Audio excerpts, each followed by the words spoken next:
Chicago police investigation into a deadly domestic dispute in Edgewater. We want to go live now to the press conference. We're expecting to hear more about the death of an 11-year-old boy. His school and his community is grieving. They released balloons in his honor. Let's take that live picture from Chicago Police Headquarters. Again, we do expect that update right now. Here we are. Let's listen in. Good morning. Superintendent Larry Snelling.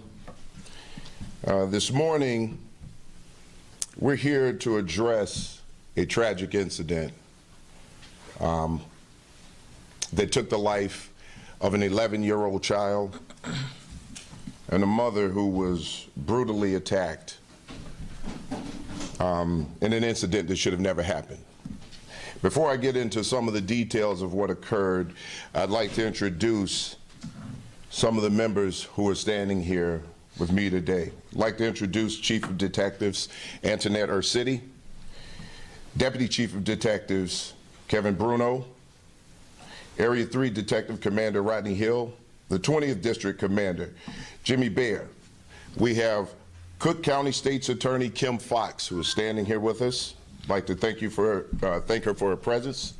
And 40th Ward Alderman Andre Vasquez, and thank you for being here. And thank you for standing with us on this day where we have to report out something tragic.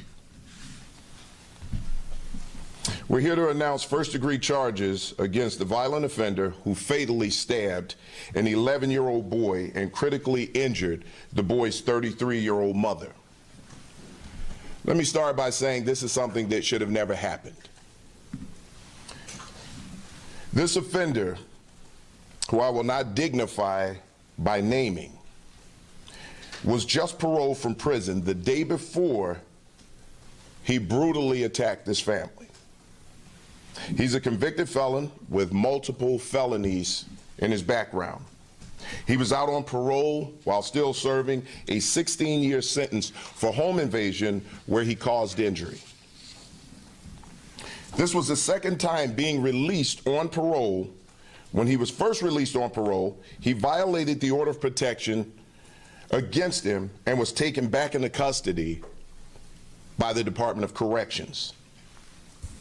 He has 3 orders of protection violations against him. Again, this is something that should not have happened.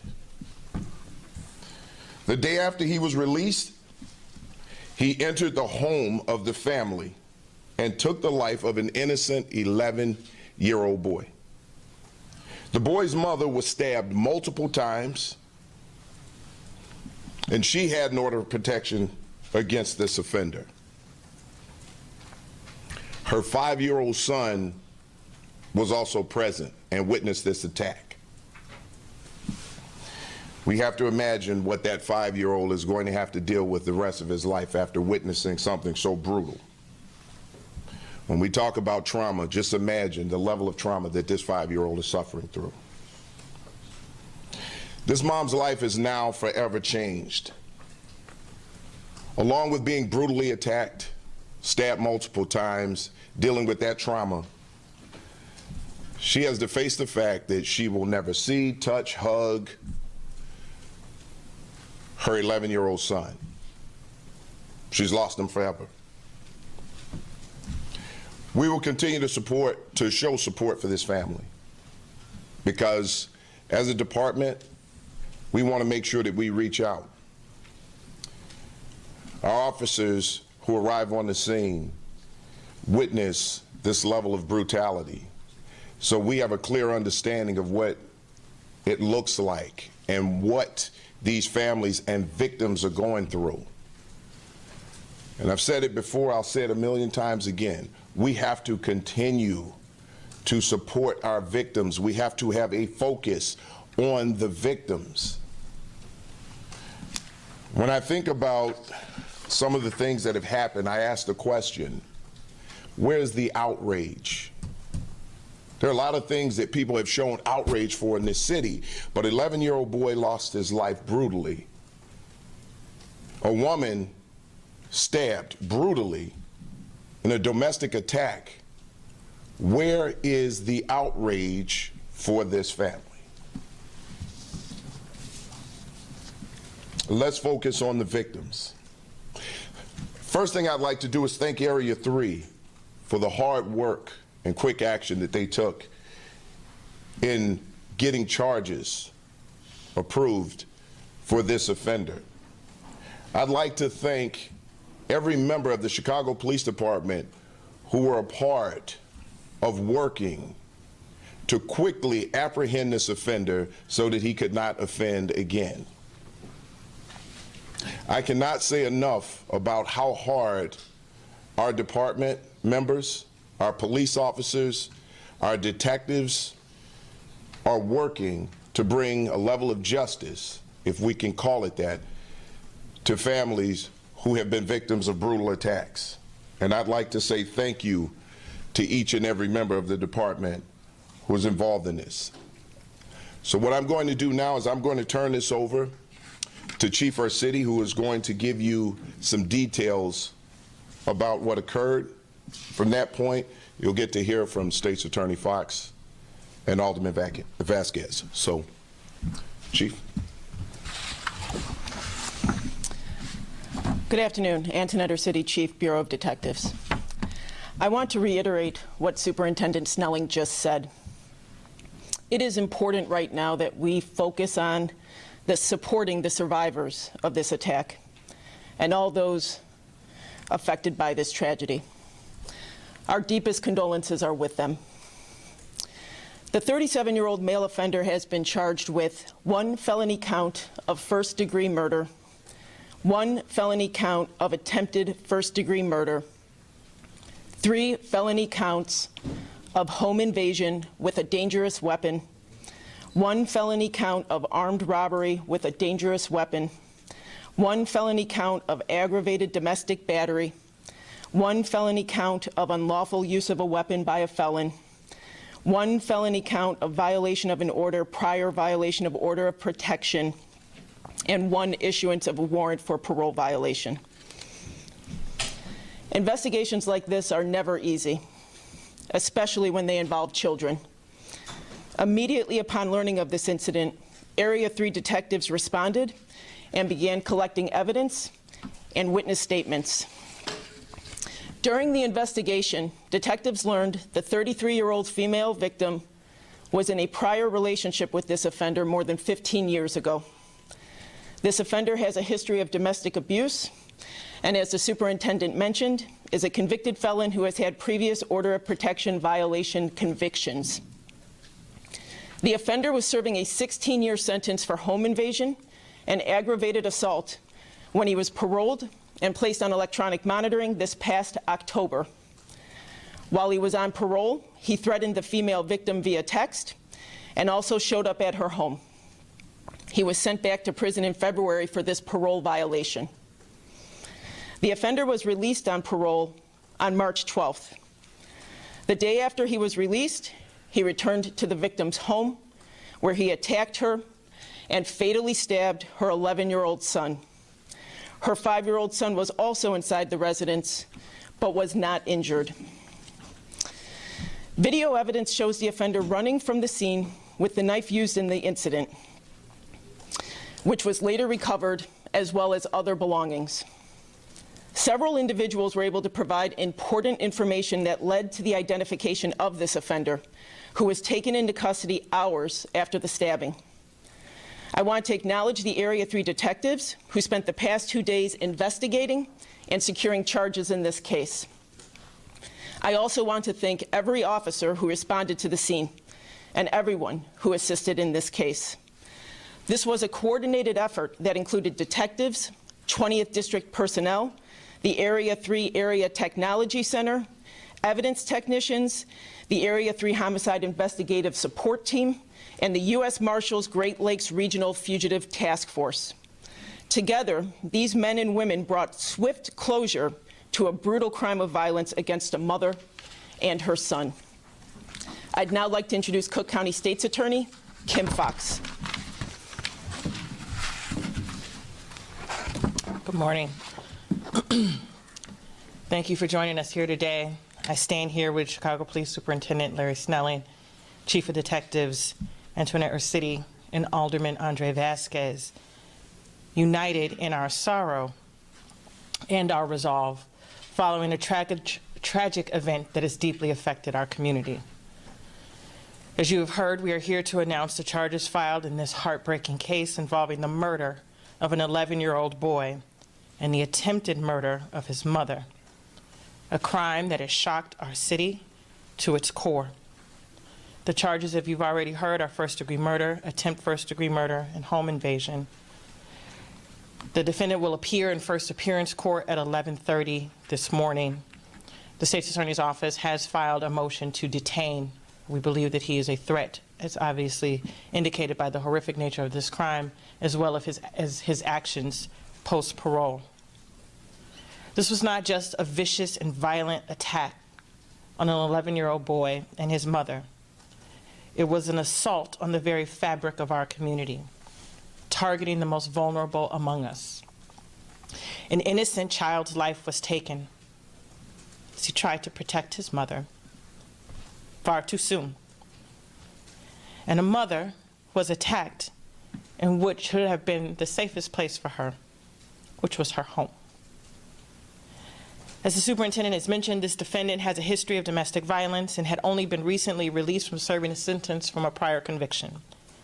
The victim had an order of protection against him from previous encounters, and this history paints a disturbing pattern of behavior which emphasizes the importance of the filing of the charges today. I want to express my deepest condolences to the family and the friends of the victim. The unimaginable pain of losing a child, combined with the trauma of this violent act, is destabilizing. We stand with you in your grief, in your quest for justice. I also want to thank, once again, Superintendent Snelling, Chief Ursitti, Alderman Vasquez, the Chicago Police Department, and the Cook County State's Attorney's Office for their collaboration and leadership in getting us to this moment. Their unwavering support and dedication have been crucial. Together, we stand in our commitment to serve and protect our communities. I also want to extend a heartfelt thanks to our dedicated team of prosecutors, investigators, and staff whose tireless efforts have brought us to this point. I want to commend Kim Ward, Jennifer Dillman, and Erica Barnes of our Felony Review Unit for working collaboratively with our partners in law enforcement to bring us to this day. Your commitment to justice in the face of such tragedy is a testament to the strength and the integrity of the good people of the Cook County State's Attorney's Office. Our office is committed to vigorously prosecuting this case. We understand the significance of these charges and do not take this responsibility lightly. We will ensure that the legal process is thorough, fair, and just, and that this defendant is held accountable. As we move forward, let us all remember the life lost and the lives forever changed by this act of violence. Our commitment to justice is unwavering, and we'll do everything within our power to see that justice is served. In closing, I ask for the community's support for this family and for the victims. And as the superintendent said, a collective effort among us all to address and prevent such future acts of senseless violence. I am confident that together we can make a difference.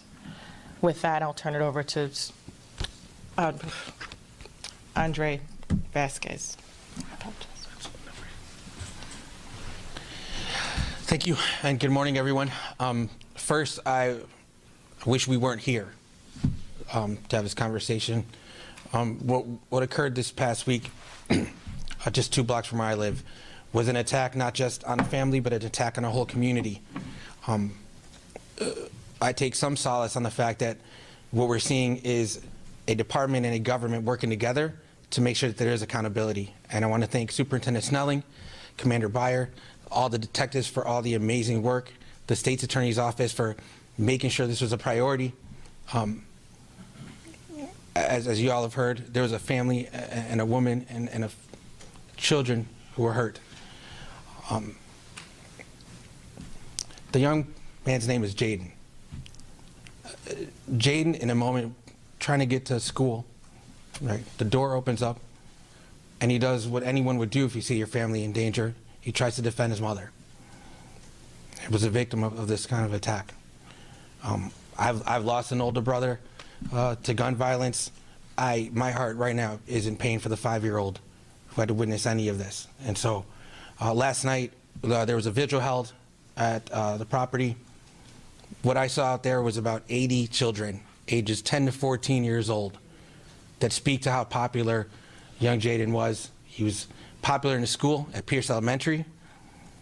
He was a member of his local dance troupe. And so I think about not just the family, but everyone in the community that's affected. But what we did see was everyone coming together. And so although we know this is one chapter in the story and we want to see accountability and for justice to be served, there's a lot more work to be done to make sure that the family, that staff at the school, that the community all have the support systems they need, that we look as a government to see what more can be done to support victims and some survivors of domestic violence. There are the opportunities for everyone to come together and help each other out, but none of this is going to be easy. None of us are alone. And as we try to mourn together, we know that we're together as we move forward. And so anything that we need to do as a city to help empower the detectives, officers, state's attorney's office to make sure that no incidents like this ever occur, and anyone who ever even thinks about this kind of behavior is held to account, we're going to do. It's a tough city to live in some days. I think we all know, and we all look at the news. And I apologize because sometimes I might feel a little jaded and desensitized because of what we see. But this is something that we know if we don't get ahead of domestic violence issues everywhere, there may be other cases. And so I just want to thank everyone here for all the work that you've done and look forward to justice being served. Thank you very much. Thank you, Alderman. First of all, let me just mention one thing with everyone standing here. This was an effort by everyone. I'd like to thank State's Attorney Foxx and the State's Attorney's Office for working quickly with our detective division to get these charges approved and to bring some justice to the family. I'd like to thank Alderman Vasquez for being here and everybody who is standing here together, because this is the important part of it. We could not have done this without everyone working together. I also have to thank those witnesses who came forward and provided information. All of those things help in these cases. When we work together as a team, we can bring some justice to some of these families who have been victimized. It is important to see us standing here together because this is the only way we're going to get to the bottom of public safety in the city of Chicago. So I'd just like to thank everybody here for working collaboratively on getting this done. Before we take any questions, just a terrible tragedy, and we could see and hear the emotion this morning. Superintendent Snelling announcing first-degree charges, including first-degree murder in the death of an 11-year-old boy, also attempted murder charges in the attack on his 33-year-old mother, where she was stabbed multiple times. Superintendent Snelling saying that this is something that should have never happened. The 37-year-old suspect, who Snelling did not name, he announced is a convicted felon with a history of domestic violence and was released from prison on parole the day before this horrific attack. Of course, we will continue to follow this and bring you more information on our evening newscast.